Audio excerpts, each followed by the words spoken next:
నమస్కారం సార్. ఈరోజు ఖానాపూర్ మున్సిపాలిటీకి సంబంధించిన కార్యవర్గంతో సమావేశం కావడం అనేది జరిగింది. ఇది చివరి సమావేశం.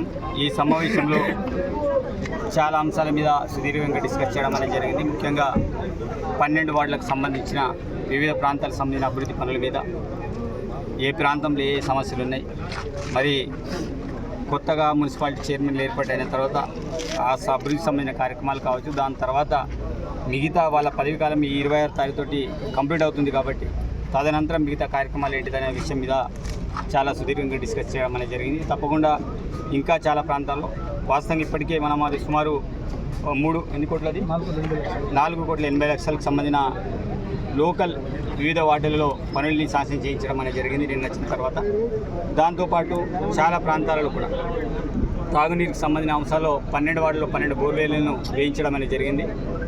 అదేవిధంగా నెక్స్ట్ ఇంకా ఫర్దర్లా ఎండాకాలం వచ్చేసరికి ఇంకేమేమి ప్రాబ్లమ్స్ ఉన్నాయి వాటి మీద కూడా సుదీర్ఘంగా చర్చ చేయడం అనేది జరిగింది. ఎందుకంటే తర్వాత స్పెషల్ ఆఫీసర్ని అపాయింట్మెంట్ చేసిన తర్వాత ఇంకా ఏ ప్రాంతం వాళ్ళు మాజీలు అయినప్పటికీ కూడా ఆ వార్డులలో ఏ సమస్యలు అయితే ఉంటే వాటన్నిటి కూడా కంపల్సరీ మీరు ఒక కోఆర్డినేటర్ లాగా మిగతా విషయాలు కూడా కమిషనర్ కావచ్చు, చైర్మన్ కావచ్చు, నా దృష్టికి కూడా తీసుకురావాలని వాళ్ళకి చాలా స్పష్టంగా చెప్పడం అనేది జరిగింది.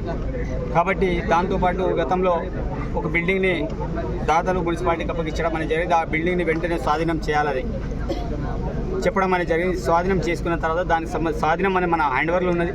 కానీ దానికి సంబంధించిన ఏం ఆఫీస్ పెడదాం అనేది గతంలో మెప్ప కోసమో, దాని తర్వాత వాళ్ళు దాతలేమో ఎడ్యుకేషన్ అండ్ హెల్త్ కోసం అని కేటాయించడం అనేది జరిగింది. ఈ లోకల్ ప్రజలకి ఆ బిల్డింగ్ దేనికి అనుకూలమైతే దేని రకంగా యోగ్యతకి ఉపయోగపడుతుందో ఆ రకంగా చేయడానికి దానికి ప్రణాళికను రూపొందిస్తాం. కాబట్టి తప్పకుండా, ఎందుకంటే జెండా వందనం కార్యక్రమం ఉంది కాబట్టి మిగతా అంశాలు జెండా తర్వాత మళ్ళీ ఇంకోసారి కూర్చున్న తర్వాత అంటే పాలవర్గం అయితే పూర్తి స్థాయిలో రద్దవుతుంది. మిగతా కమిషనర్ తోటి, స్పెషల్ ఆఫీసర్ తోటి మాట్లాడి వార్డుల వారిగా ఇంకా మిగతా పనులన్నిటి కూడా చేయాలనే ఆలోచనతో ఈరోజు ప్రత్యేకించి సమావేశంలో చర్చ చేయడం అనేది జరిగింది. కాబట్టి మిగతా మీడియా మిత్రులు కూడా కోరుకుంటున్నా, ఈ పట్టణ వాసులు కూడా కోరుకుంటున్నా, తప్పకుండా ఏమైనా సమస్యల నుండి తీసుకురండి. దాంతోపాటు గ్రామ సభలు, ఈరోజు చాలా చోట్ల గ్రామ సభలు జరిగింది, కొన్ని చోట్ల అల్లరి చేశారని తెలిసింది. నేను ఒకటే విజ్ఞప్తి చేస్తున్నాను, ఈరోజు గ్రామ సభ అనేది ప్రజాస్వామ్యబద్ధంగా ఈరోజు ప్రభుత్వం ఏర్పాటు చేసుకున్న గ్రామ సభ. ఈ గ్రామ సభలు చాలా సమస్యలని చాలా స్పష్టంగా చెప్పడానికి ఈరోజు ఆ గ్రామ సభ లేకుండే వాస్తవంగా ఇళ్ళని ఎంపిక చేయొచ్చు. కానీ మేము ఎందుకు చేయలే? ఆ రకమైన ఎంపిక జరిగితే అధికార పార్టీకి సంబంధించిన కావచ్చు, ఇంకెవరకు నిజమైన లబ్ధిదారులు చేరాలి కాబట్టి ఓపెన్ బహిరంగంగా గ్రామ సభ పెట్టి ఆ గ్రామ సభ ద్వారా ఎవరికి ఇల్లు ఉంది, ఎవరికి ఇల్లు లేదు, ఎవరికి రేషన్ కార్డు ఉంది, ఎవరికి రేషన్ కార్డు లేదు, ఎవరికి రైతు భరోసా ఉంది, ఎవరికి అస్సలేదు, ఆత్మీయ భరోసా ఎవరికి రావాలి, ఎవరు రాకుండా కొంతమంది అదే లిస్ట్ ఫైనల్ అని అనుకుంటారు. వచ్చిన లిస్ట్ ఫైనల్ కానే కాదు. మళ్ళీ చెప్తున్నాను, ఈరోజు గ్రామ సభ ద్వారా ఎవరైతే నిజంగా అక్కడ ఎలిజిబుల్ కాని వాళ్ళు ఎవరైనా పేర్లు వస్తే వాళ్ళని డెలిషన్ చేయొచ్చు. ఒకవేళ ఎలిజిబుల్ కాని పేర్లు అక్కడ రాకపోతే దాన్ని ఎడిషన్ చేయొచ్చు. అందుకే గ్రామ సభ పెట్టినాం. కానీ కొంతమంది వచ్చిన లిస్ట్ ఇదే ఫైనల్ లిస్ట్ అయితే వాళ్ళకి ఇళ్ళు వస్తాయి, వాళ్ళకి రేషన్ కార్డులు వస్తాయి, వాళ్ళకి అన్నీ అవుతాయని అది ఒక అపోహని పెట్టుకున్నారు. కాబట్టి అట్లాంటి అపోహ ఎవరు కూడా పెట్టుకోవాల్సిన అవసరం లేదు. ఇది నిరంతర ప్రక్రియ. మన ప్రతి నియోజకవర్గానికి 3500 ఇళ్ళని కేటాయించడం అనేది జరిగింది. దాంట్లో కూడా రిమార్క్స్ కాలంలో చాలా స్పష్టంగా వాళ్ళకి పెంకుటిల్లా, రేకులిల్లా, లేకపోతే పాలిథీన్ కవరా, లేకపోతే ఏ రకమైన ఇల్లు ఉంది చాలా స్ట్రక్చర్ వైజ్గా రాయడం అనేది జరిగింది. దాంట్లో మనం కూడా ఏదో మానవీయత కోణంలో ఆలోచన చేసి ఆ వార్డు సభ్యులు కావచ్చు, వార్డు మెంబర్స్ కావచ్చు, ప్రజలు కావచ్చు, నిజమైన లబ్ధిదారికి ఎవరికి ఫస్ట్ ఇల్లు ఇవ్వాలి.